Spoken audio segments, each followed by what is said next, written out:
Who are you? Fat boy. നല്ല ഇടി കിട്ടിയല്ലേ? Thank you. ഇല്ല, ഒന്നേ കിട്ടിയോ. അപ്പോഴത്തേക്ക് ബോധം പോയി. അവിടെ തരുന്നോ? പിന്നെ വാശി. ടോണിയുടെ മമ്മ ഇന്ന് ഇന്ത്യയിൽ ഉണ്ടായിരുന്നെങ്കിൽ അന്ന് തീർന്നേ. ടോണി മോനെ, നിങ്ങളെ ടോണി കുറ്റം പറയില്ല ചേട്ടാ. അടി വന്നാൽ ഓടണം. ടോണിക്ക് ഇത് മനസ്സിലായില്ല. ഞങ്ങൾ ഓടിയതല്ല, ടൂൾസ് എടുക്കാൻ പോയതാ. ഓട്ടവാ. അച്ചു, നിന്റെ കൂടെ പഠിച്ച രേവതി ഇല്ലേ, അവളെ വീടിന്റെ തൊട്ടപ്പുറത്തെ ഈ പാൽക്കാരിയുടെ വീട്. അങ്ങനാണെങ്കിൽ ഫുൾ ഡീറ്റെയിൽസ് ഞാൻ എടുത്തരാം. ആ പെണ്ണിനെ പറ്റി എനിക്കറിയാം. അവളുടെ പേര് മീരാന്നാ.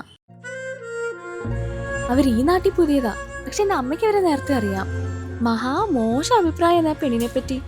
ഇവളാണെങ്കിൽ 10-17 വയസ്സായപ്പോൾ ഒരുത്തിനൂടെ ഇറങ്ങിപ്പോയി. പിന്നെ അവൾ തന്നെ തിരിച്ച് വന്നു. പക്ഷെ വന്നപ്പോൾ ഗർഭം ഉണ്ടായിരുന്നെന്ന് അറിഞ്ഞേ. ടോണി മോനെ, ഈ ബന്ധത്തിന് അച്ചോട്ടം സമ്മതിക്കല. അച്ചുവേട്ടാ, ഈസി. You continue. ഇവളുടെ അച്ഛനാണെങ്കിൽ മഹാദുഷ്ടനായിരുന്നു. ഇവളുടെ ഈ പ്രശ്നം കാണാൻ അവരവിടെ നിന്ന് ഇവിടെ വന്നേ. അച്ചുവേട്ടാ, ടോണിക്ക് മീരയോട് ഉടനെ സംസാരിക്കണം.